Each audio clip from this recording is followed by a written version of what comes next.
Yo, what's going on? You're tuned into the On The Beat podcast. Make sure you follow us on IG at onthebeat.podcast. This is your boy Supa Mario, and you're tuned in to the On The Beat podcast. Let's go.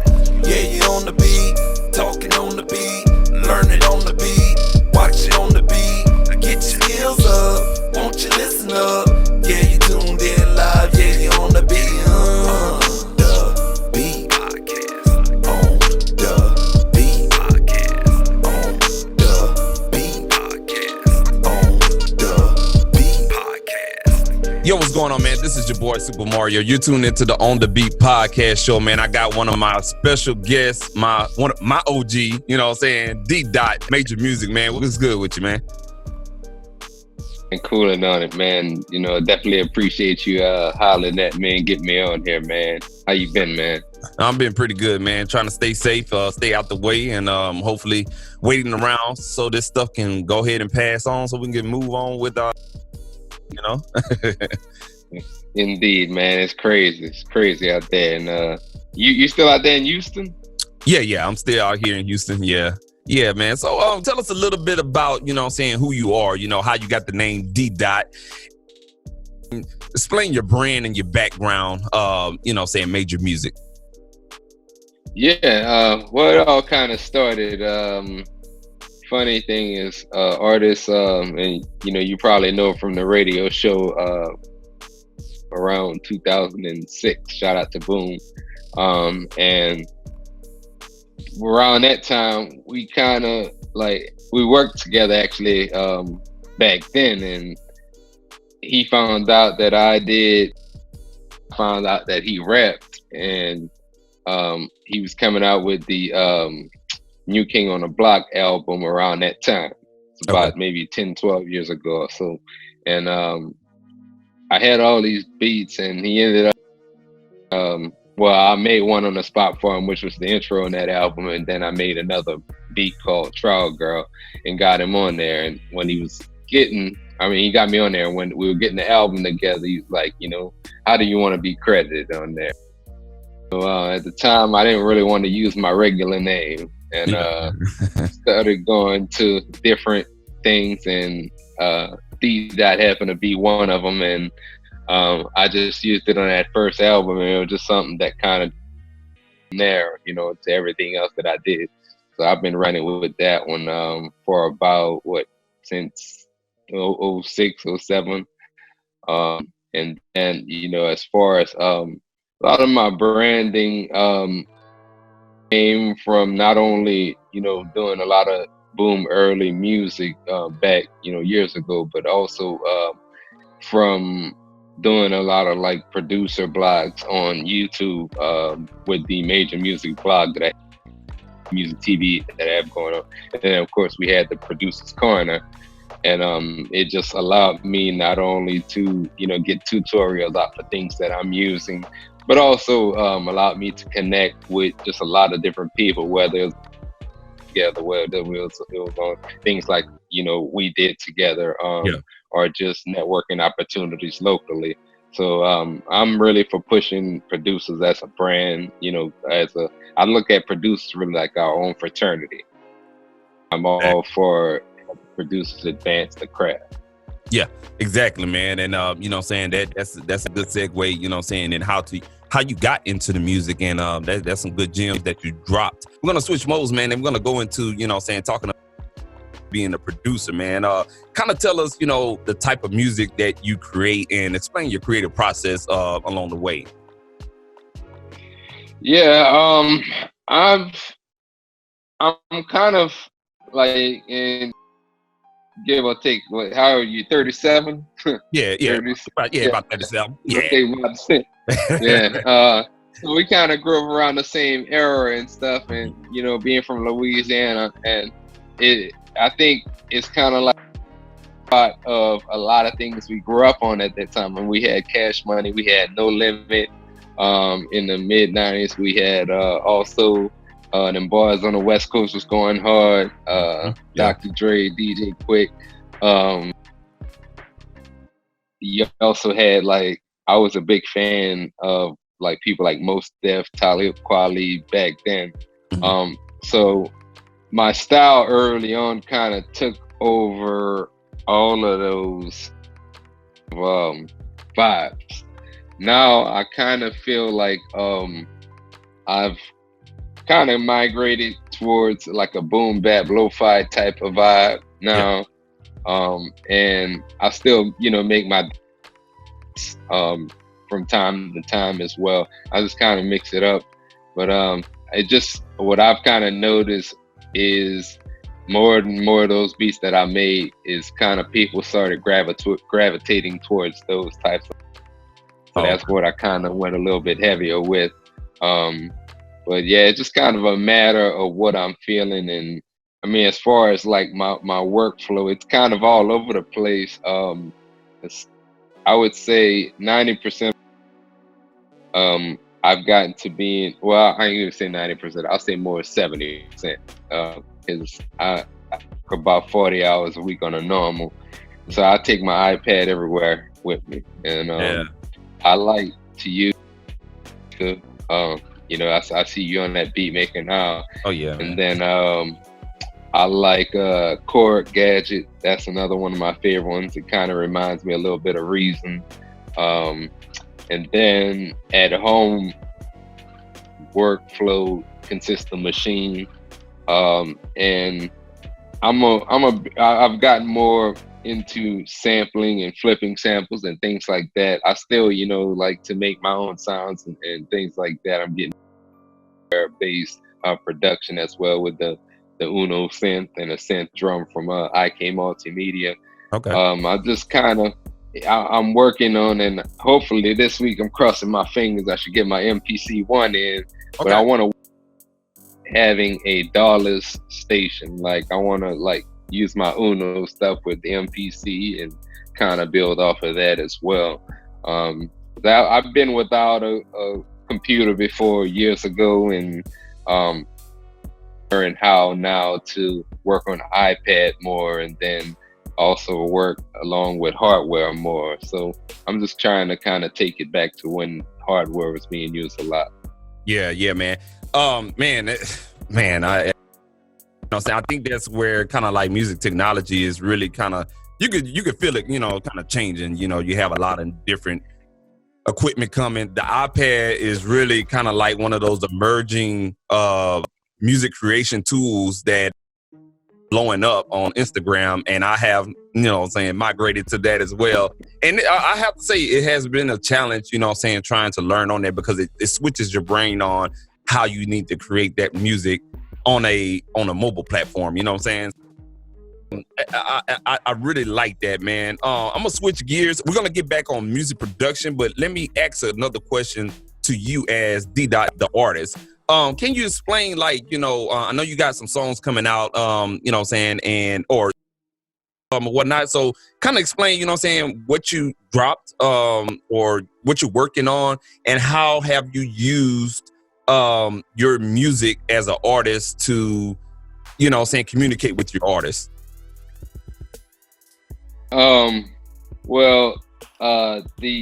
came out with a beat tape last month, late February, which was volume 3 instrumentals. You can find that on Apple Music, really anywhere you can get your music from.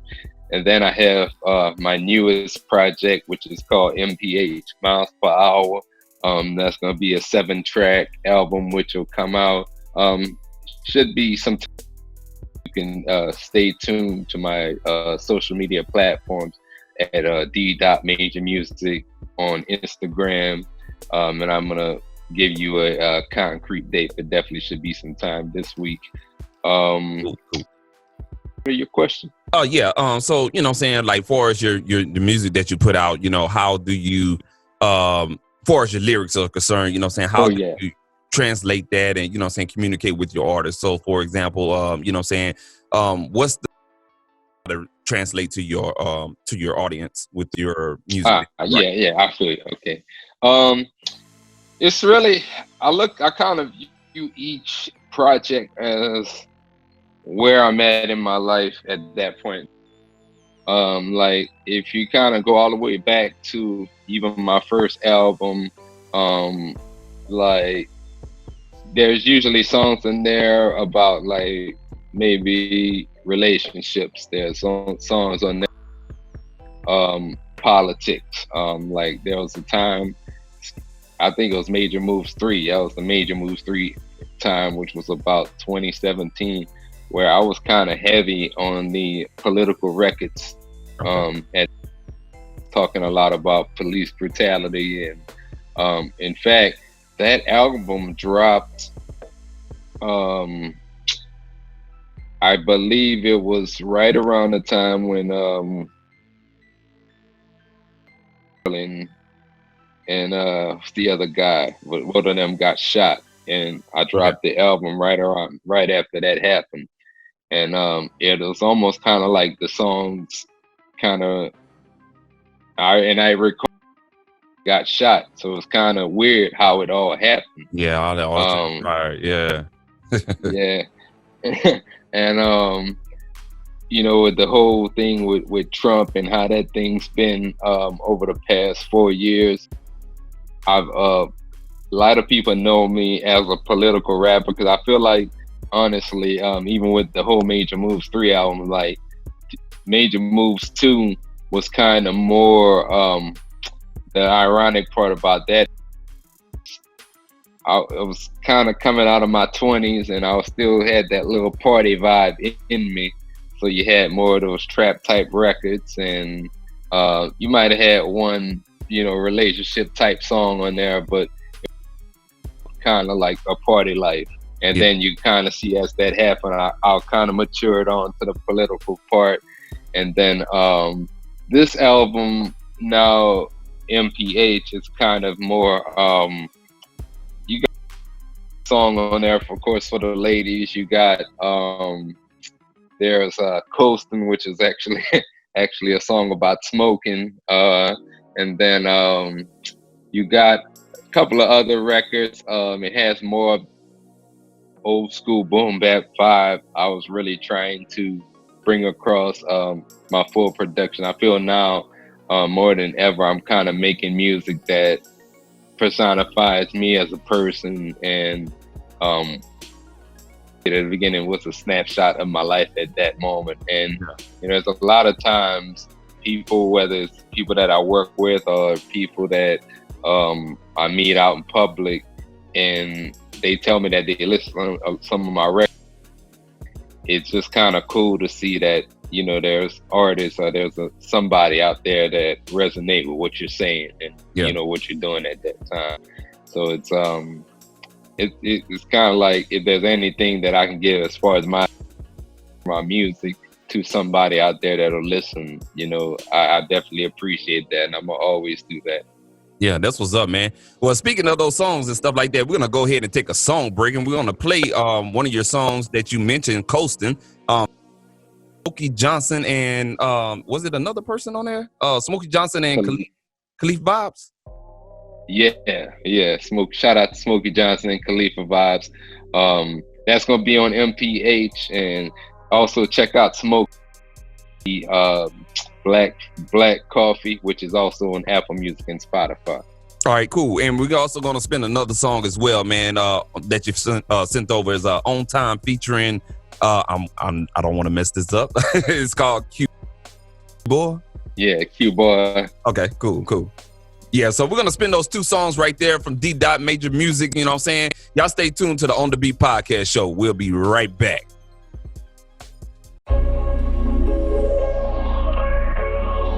Yeah. Smoking a blunt while I'm riding. Smoking a blunt when I'm riding. All day, every day. DeeDot. On the track. Yo, the kids stay fly like a pilot. Bitch, I get higher than a Marley. All that nonsense don't bother. Hate like dust, I keep my goggles.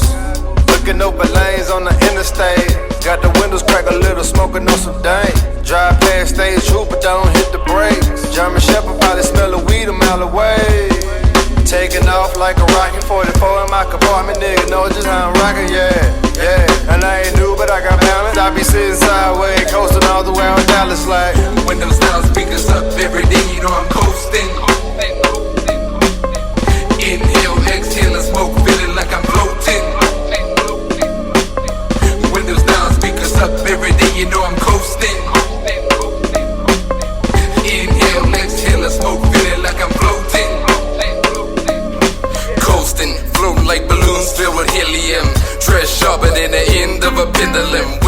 down, speakers up, vibe to some beats I made.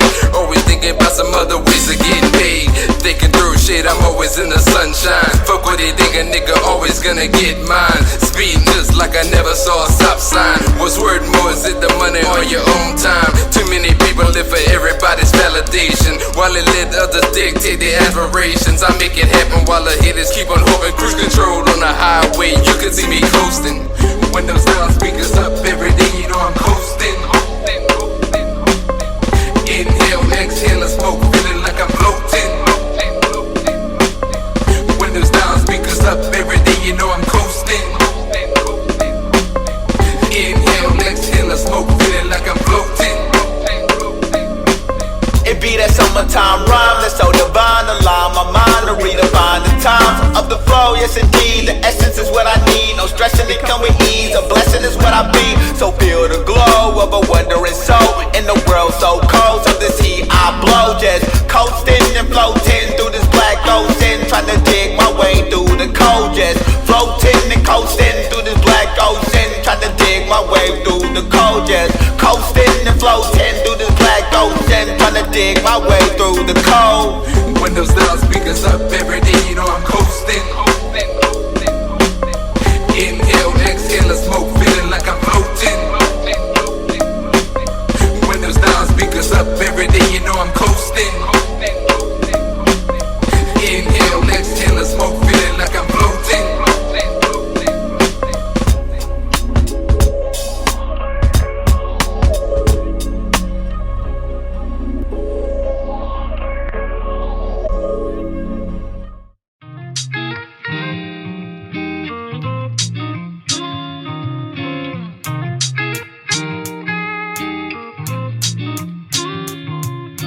Gotta find a way. These things just don't happen nowadays. Her smile light it up just like a real light. Go to dinner, then the movie, baby, spend a night. Like a lady in the streets, freak in the sheets. Planning what we do the same time next week. Dying, getting older, now it's time to settle down. Chilling by myself when baby girl not around. Vibes like fire in a world that's so cold. One of the few I met with a heart made of gold. Love and energy is not just about the sex. If I never give my all, I'm never giving less. Late night sipping liquor as we talk for hours. Kissing on the neck, smelling like sweet flowers. Gotta find a way.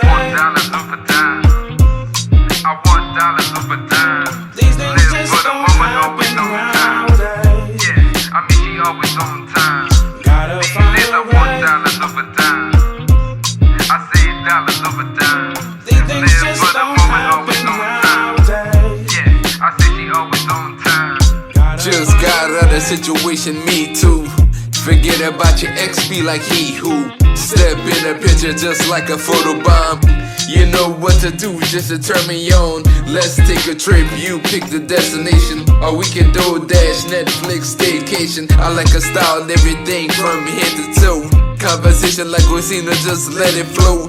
Take my hand, connection, food for my soul. We live for the moment, big picture got goals. 950 cent, but I could be your best friend. Always on my mind, text message, press send. Gotta find a way.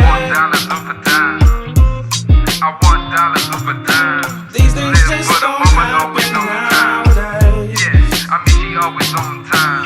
Gotta find a way. Dollars over time. I say dollars over time. These things just don't happen nowadays. Yeah, I say she always on time. Gotta find a way. Yo, what's going on, man? This is the On The Beat podcast show. You're rocking with Supa Mario and my special guest, DeeDot, with Major Music.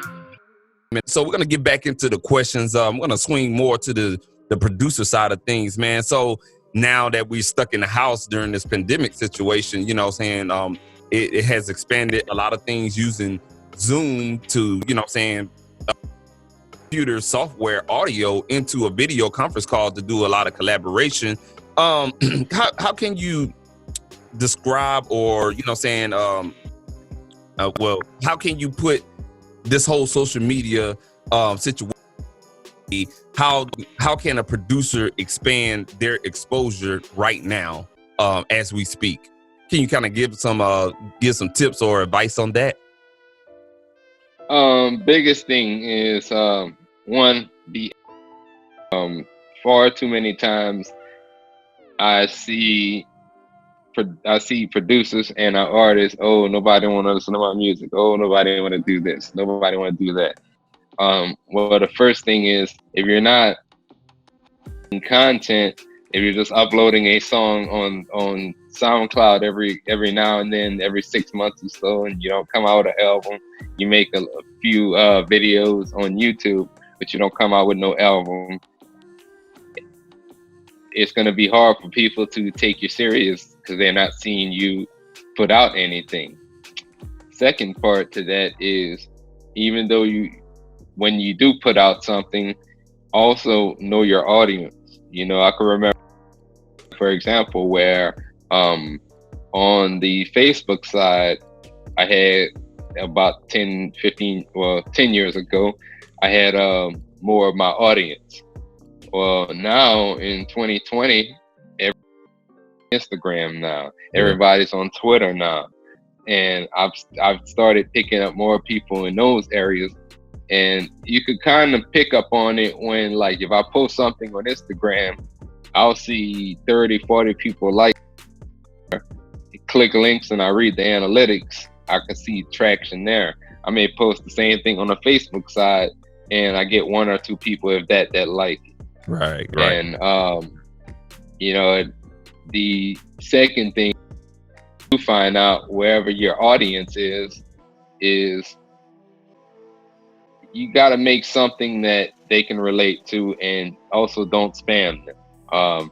You know, and things like going on watching people music all day versus another thing you can do, which leads me to another point. You can purchase like ads on either like Facebook or Instagram that'll draw people that is specific what you're putting out.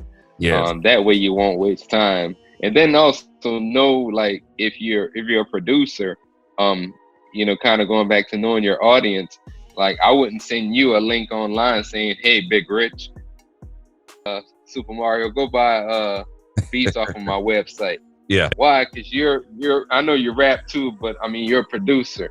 So it wouldn't be, you know, it's just like recommending a weight loss program to a fitness trainer. Yeah. Yeah. You know, so you got to make sure that all your efforts are really meaningful. You know, you're not using that energy on things or places that you won't. And then after that, I'll just say, really try to be about business.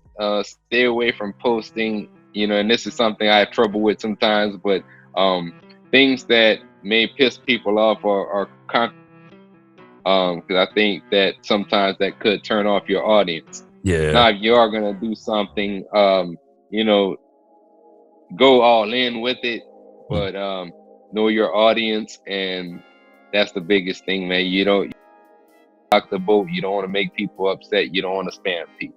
Yeah. Yeah, that's all good gems that you put out some real good points. I like it because you definitely, you know what I'm saying, producers, if you're listening, you know what I'm saying, you have to, you know, take this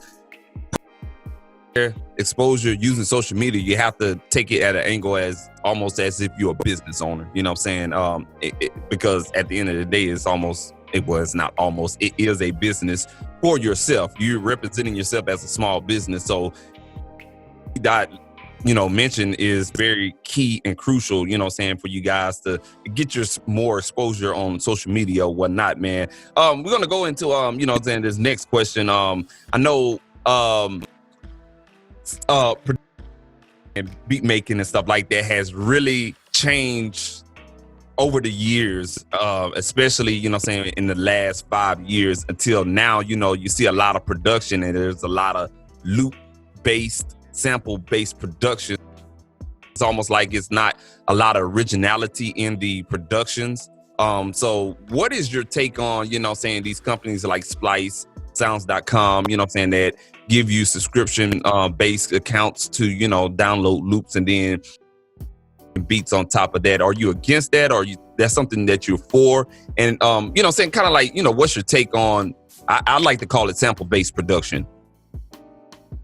I personally, well, first I have a sounds account, and I mean, I could personally, I can make beats two different ways. I am more of a sample-based, well, I would say I've evolved more into a sample-based producer over the past couple of years, as to where as far as like a lot more of putting things together myself with different sounds.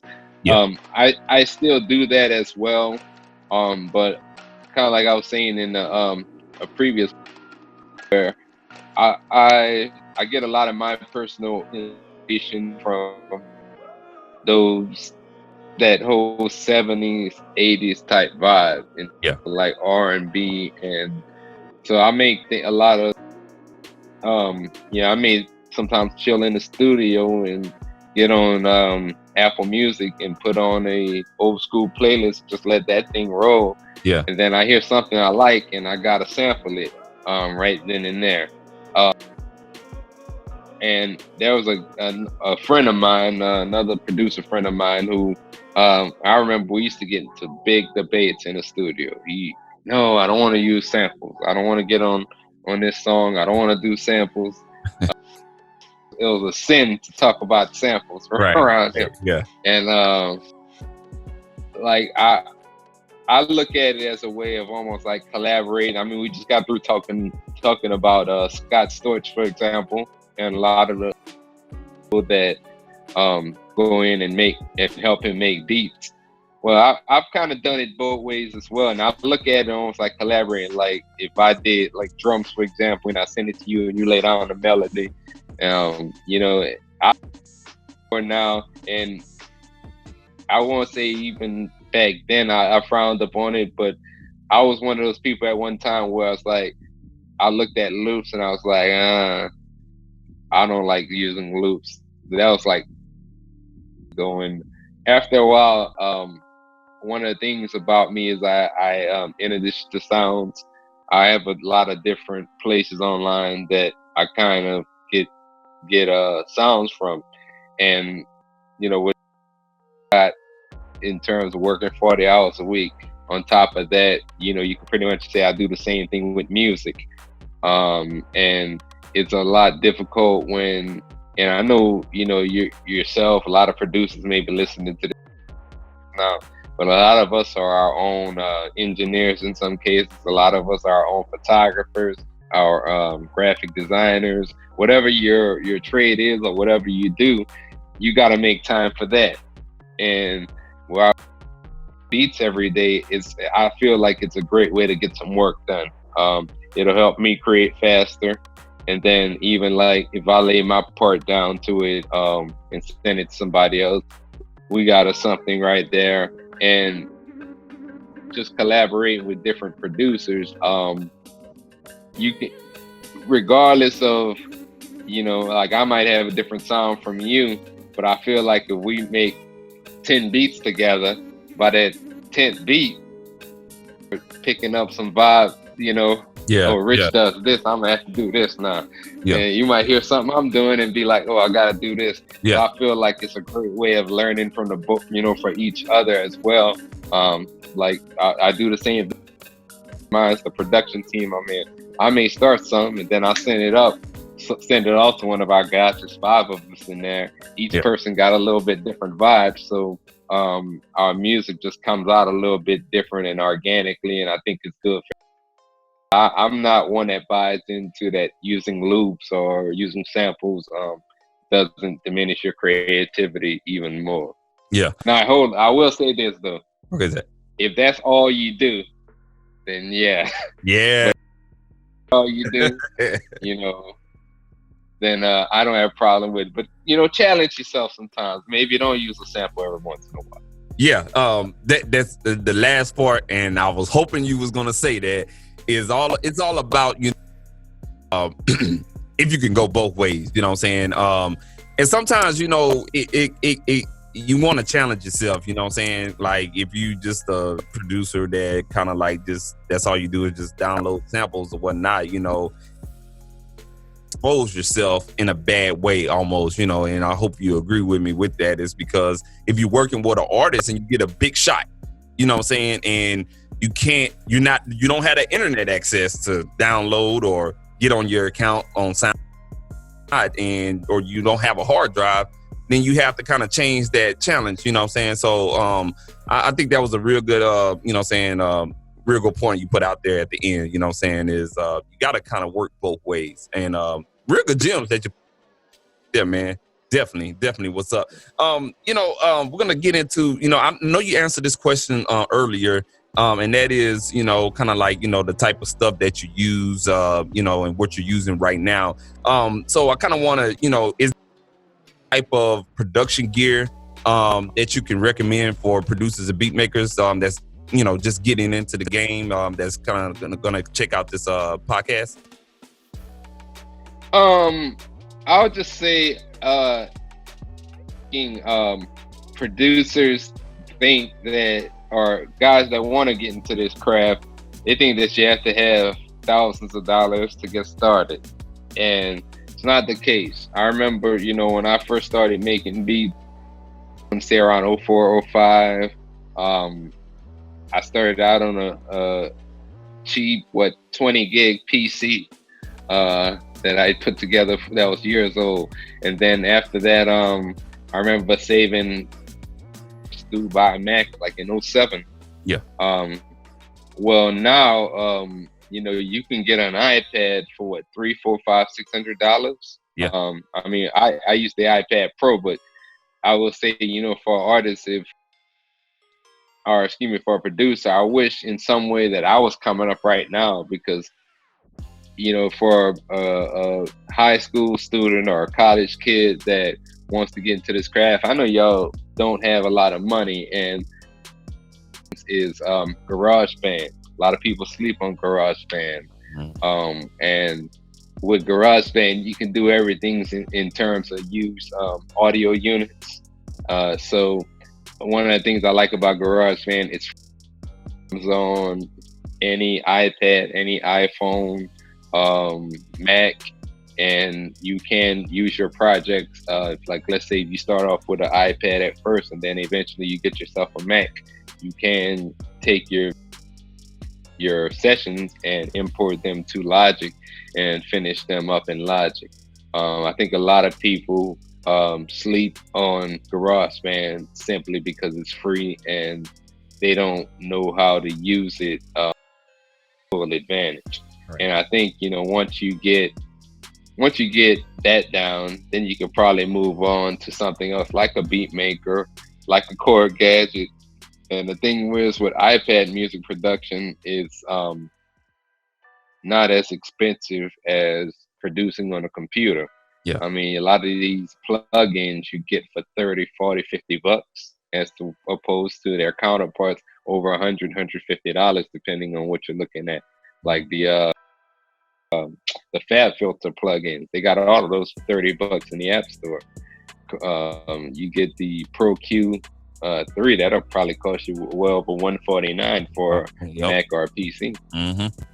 So you do everything, you know, in the box on iPad. Now I make most of my beats on iPad. I very rarely record vocals on iPad. I may record in Qboaa, but I mean, it gives you, then once you get done with that, then you could go to Mac. I mean, hell, Machine Micro, I think $349 at most with your Mac, and there's a lot of good sounds there too, a lot of good expansions. Cheap now to be a producer. I remember, man, in 08 paying over $1,000 for Logic Pro 8, and now Logic is $200, man. Yeah, $200, yeah. Shout out to Beatmaker.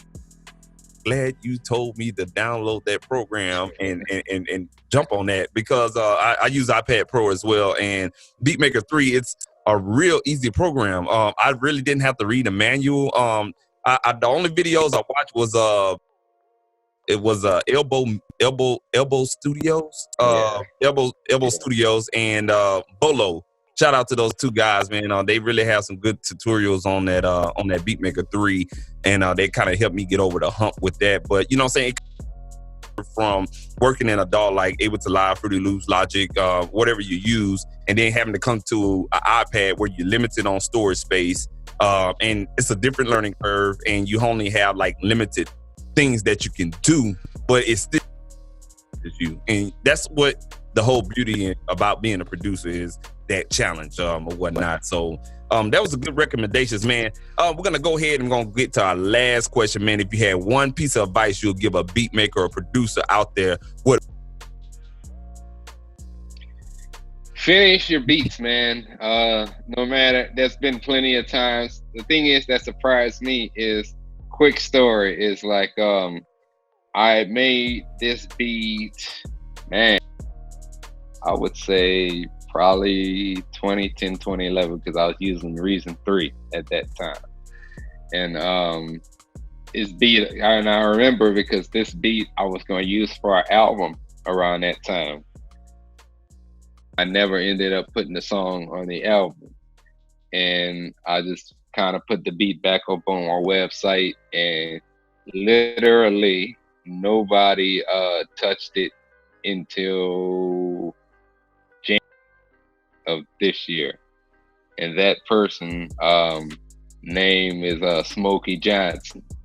I say that to say even like there's been beats that I've sold before where some of those keeping for my album, and I may not feel it enough, and then that's a beat I made over like 5-10 years ago, and somebody ends up liking that beat, and it may not happen right.